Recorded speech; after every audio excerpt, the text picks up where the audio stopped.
$35 million didn't come from chance. It came from relentless force.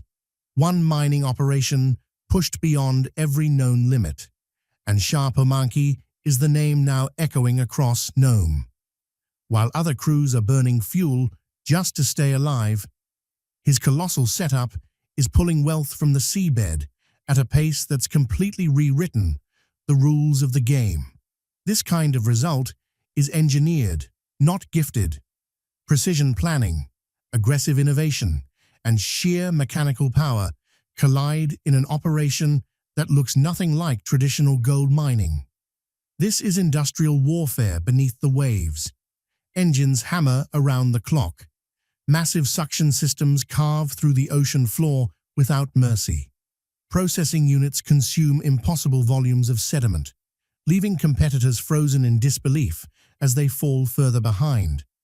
That $35 million isn't just earnings, it's leverage. It means control.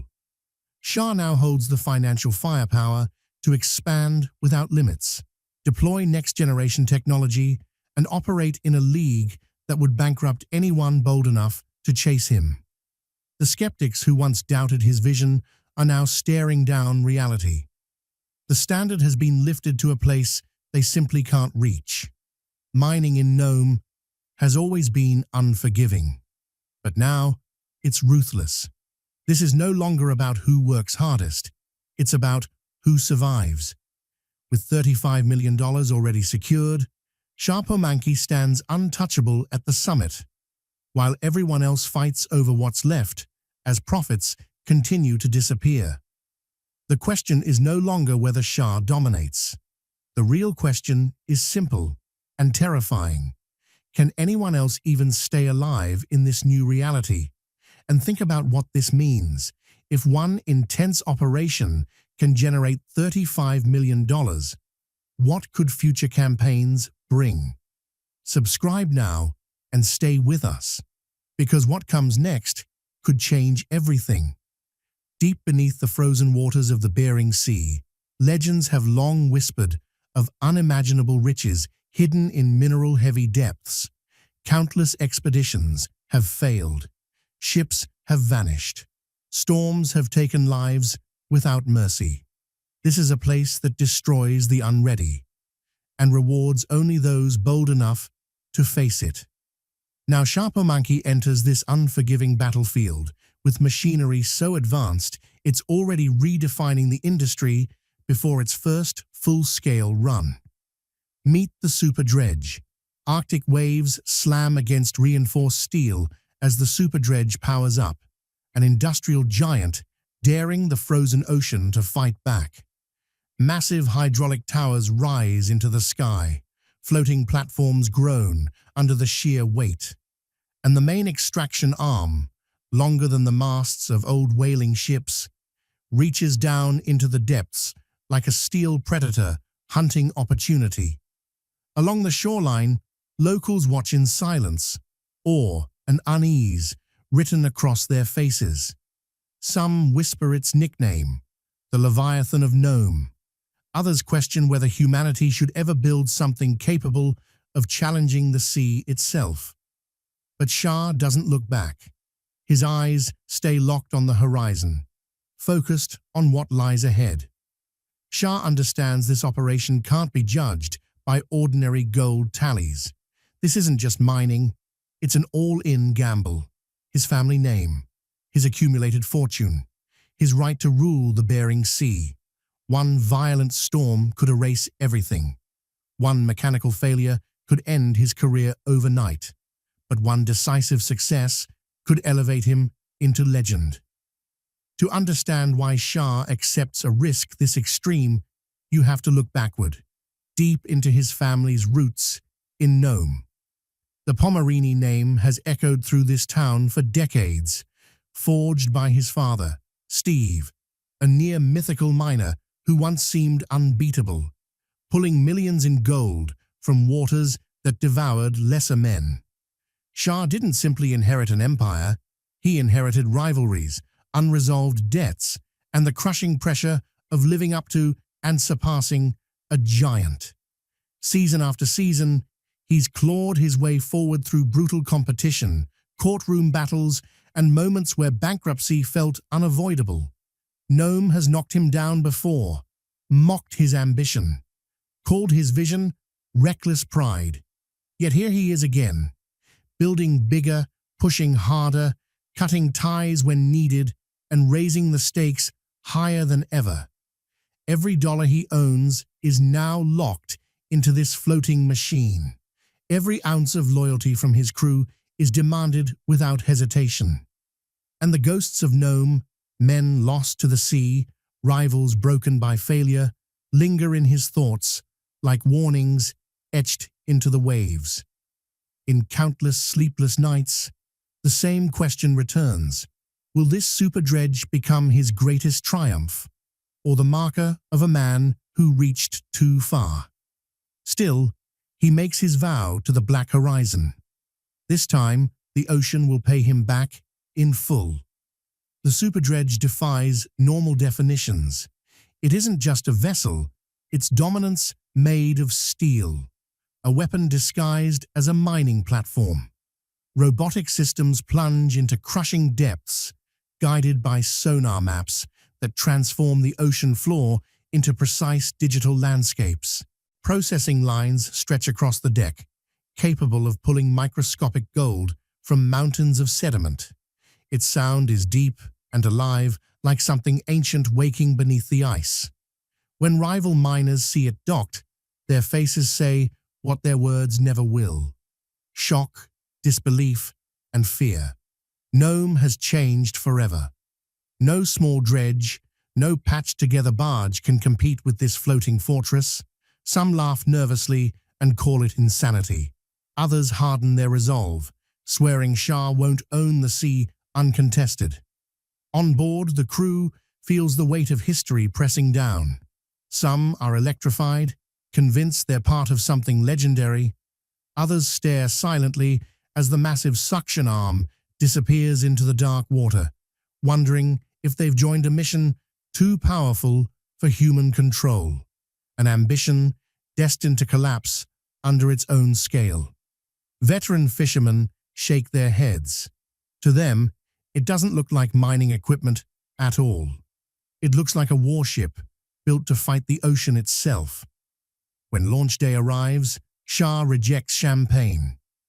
Instead, he smashes a bottle filled with seawater against the bow. His voice cuts through the frozen wind. This vessel feeds only on the ocean itself. The crowd goes silent. The super dredge floats ready, not as a tool, but as a challenge. Shah has committed everything, and the sea is listening.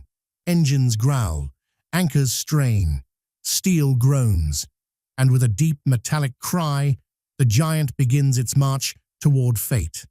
The ceremony ends. The operation begins. Anchors slam into the seabed with explosive force, biting into layers untouched for centuries. The super dredge locks into its first target zone, an area Shah named the Prosperity Quadrant. This wasn't guesswork. Months of sonar scans and satellite geology marked this section with dense signatures, gold-rich ground left untouched by smaller crews that never dared come this far. There would be no warm-up run. Shah had wagered everything on those maps. If the Prosperity Quadrant failed, the super dredge would already stand as a sunken monument to miscalculation. The extraction arm lowers. A steel serpent, vanishing into darkness.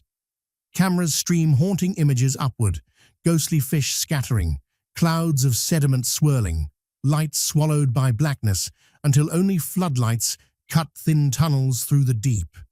The crew leans closer to the monitors, faces pale in the glow, watching as if a spear were being driven into the heart of the ocean. Breaths slow.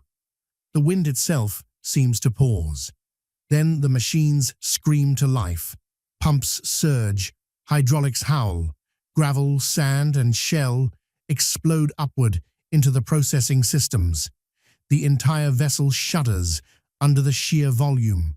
Steel vibrates, water and slurry thunder through separation decks, slamming against gold-catching mats designed to trap even the finest flecks. The noise is overwhelming.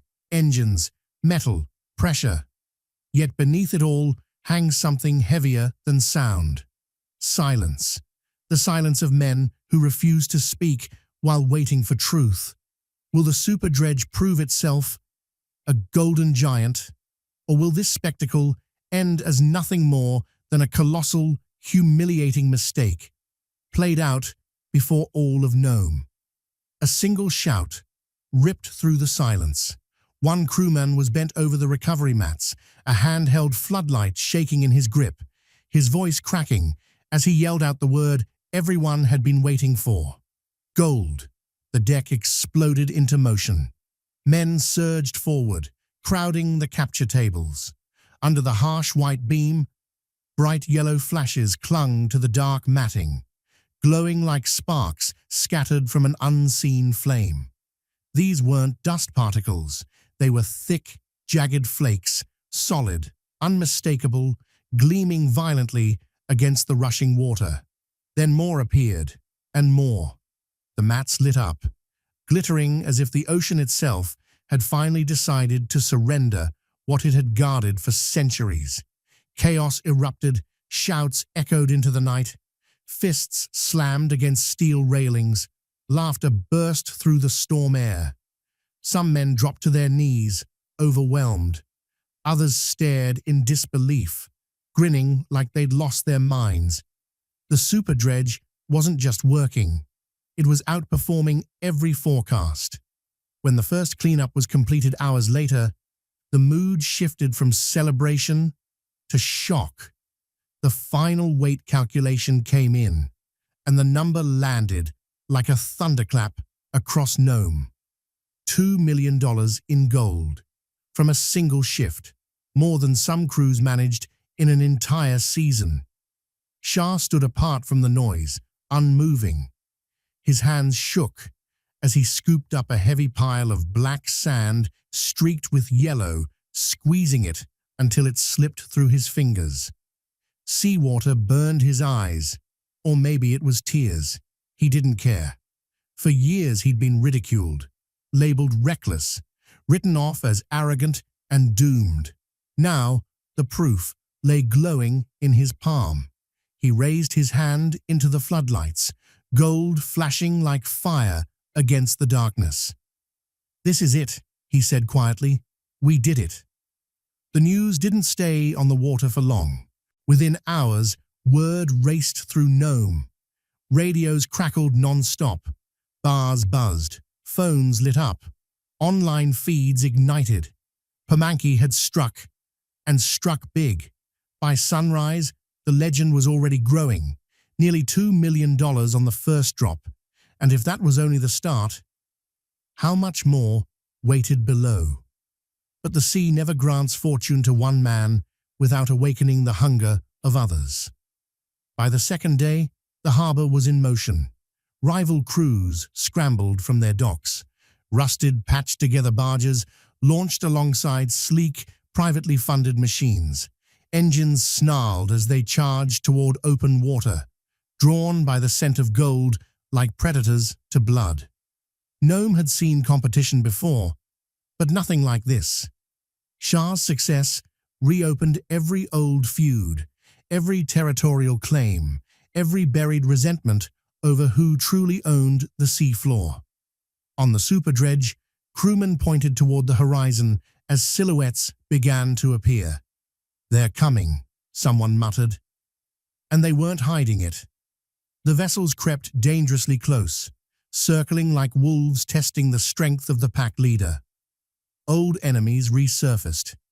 Men who had battled Shah in courtrooms, cursed his name, sworn they'd outlast him. Now they saw the Super Dredge as both a threat and an opportunity. Some wanted to ride his success. Others wanted to end it before it rewrote Nome's history with Shah on top. Rumors spread fast. Whispers of divers slipping into the water under cover of darkness, mapping anchor positions, planning claims through stealth. The crew grew tense, eyes scanning the black water for movement. Shadows felt closer. Nothing seemed impossible anymore. Back in town, Nome split in two. One side celebrated Shah as a visionary, the man who dragged gold mining into a new era through sheer nerve and power.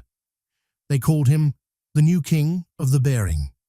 The other side cursed his name, accused him of greed, of crushing smaller crews beneath his steel leviathan, of turning shared waters into his personal empire. This was no longer mining. It was war. The prosperity quadrant became a front line, steel against steel, machine against machine. Battles fought not with guns, but with lawsuits, sabotage, and intimidation.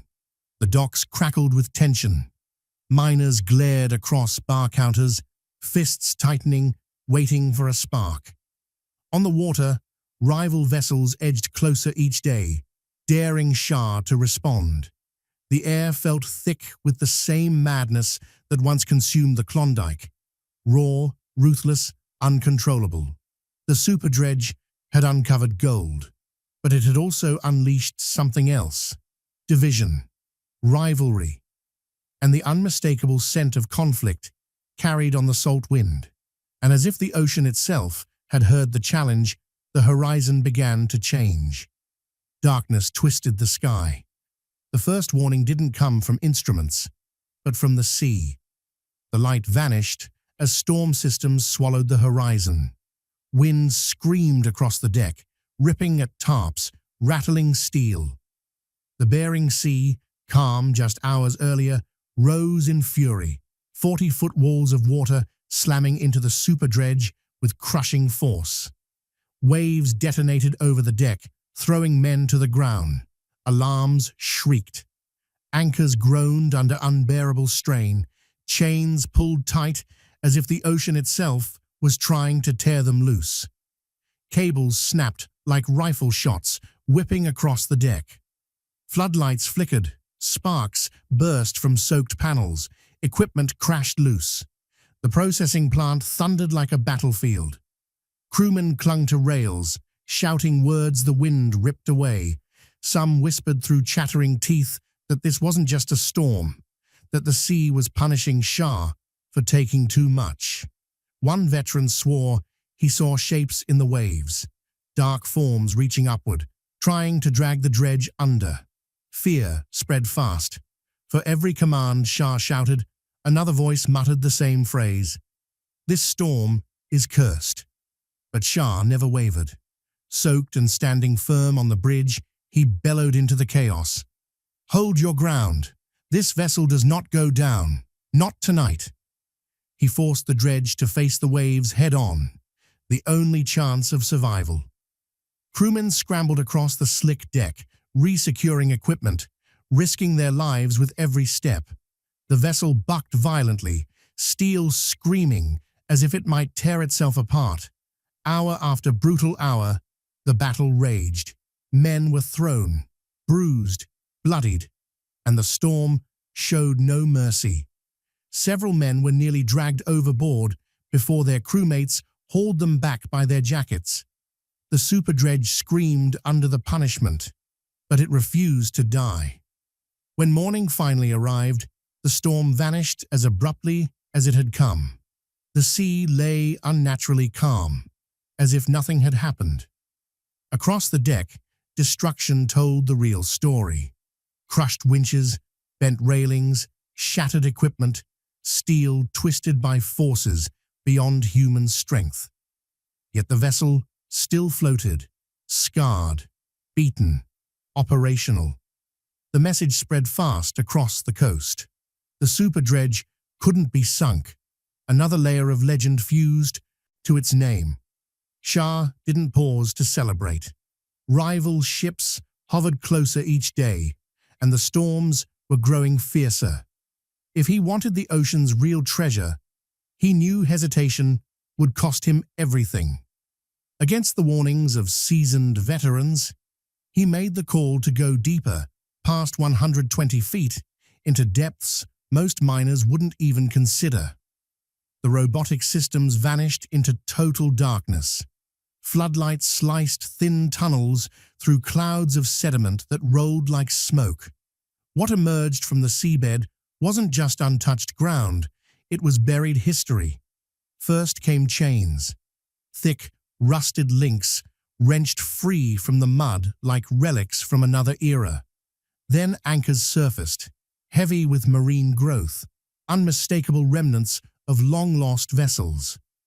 Divers sent to inspect the finds returned shaken, claiming they'd seen fragments of cannons, iron bones of ships that hadn't been fishing boats at all, but warships swallowed by the sea. Then the cameras reached bedrock. What they revealed stole the crew's breath. Veins cut through the stone like frozen fire. As the extraction system scraped the surface, streaks of gold ignited under the lights. Thick, raw, embedded deep in cracks older than memory itself. This wasn't dust. This wasn't flakes. This was the kind of gold miners spend lifetimes chasing and almost never touch. No one spoke. They simply stared. They weren't harvesting sediment anymore. They were ripping secrets from the planet's bones, rewriting everything Nome thought it knew about its own waters. The next cleanup crossed into myth. When the materials spilled onto the capture mats, the deck glowed as if lit from below. Gold clung in heavy layers, thick as moss, shimmering like molten fire. Collection bins overflowed. Massive nuggets, fist-sized and blazing bright, rolled free with dull, heavy thuds. Crewmen froze in disbelief, hands shaking as they lifted the weight. Then the dam broke. Laughter, screams, tears, some stood speechless. One man dropped to his knees. Another pressed a nugget to his chest like a holy relic. Shah reviewed the numbers with measured control, but even he couldn't keep his voice steady. More than $25 million in raw gold from a single campaign. The announcement detonated across Alaska. Newspapers seized it. Radios blared it. Television anchors repeated his name. Headlines declared a new gold rush, not born from pickaxes and sled dogs, but from a steel leviathan that had conquered the sea. On deck, emotion overwhelmed reason. Men laughed uncontrollably, others cried without shame. One kissed the steel plating beneath his boots. They had challenged the ocean, survived a storm meant to kill them, descended where no one dared, and emerged not just rich, but legendary. Shah lifted a handful of gold into the floodlights, his eyes fierce. "This ocean is mine now," he said, his voice cutting through the night. "And this is only the start." The crew roared in response. But behind the celebration, a darker truth waited. $25 million wasn't just wealth.